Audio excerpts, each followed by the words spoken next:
My 10-year-old daughter, Chloe, is obsessed with marine biology. She knows every shark species by heart, and her absolute hero is Robert Ballard, the guy who found the Titanic.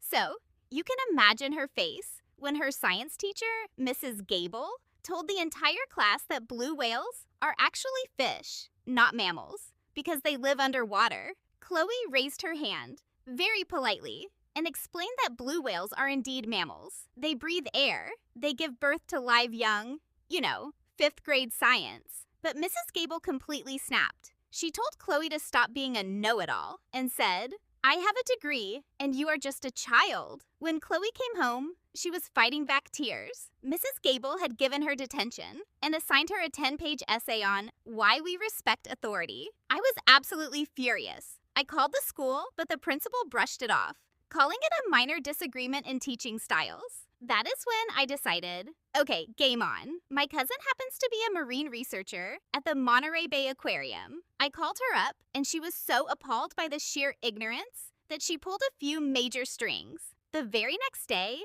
I walked into Chloe's classroom right in the middle of science period. Mrs. Gable looked annoyed until I introduced our guest, Dr. Ramirez, wearing her full research gear. Mrs. Gable's jaw dropped. Dr. Ramirez took over the lesson, pulling up incredible satellite tracking footage of blue whales migrating. She beautifully explained how they surface for air, and then she played a direct video message recorded specifically for the class by a world-renowned marine biologist. One little boy in the front row raised his hand and said, "But Mrs. Gable said they were fish." Dr. Ramirez just smiled kindly and said, "Well, sometimes even grown-ups forget the basics." Mrs. Gable's face turned bright, cherry red.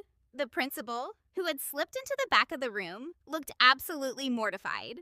Chloe was practically glowing with pride. Needless to say, the detention was canceled, the essay was thrown in the trash, and Mrs. Gable was quietly reassigned to a different grade the following semester. Always stand up for the truth, even when the person doubts you, has a clipboard. My 10-year-old daughter, Chloe, is obsessed with marine biology. She knows every shark species by heart, and her absolute hero is Robert Ballard, the guy who found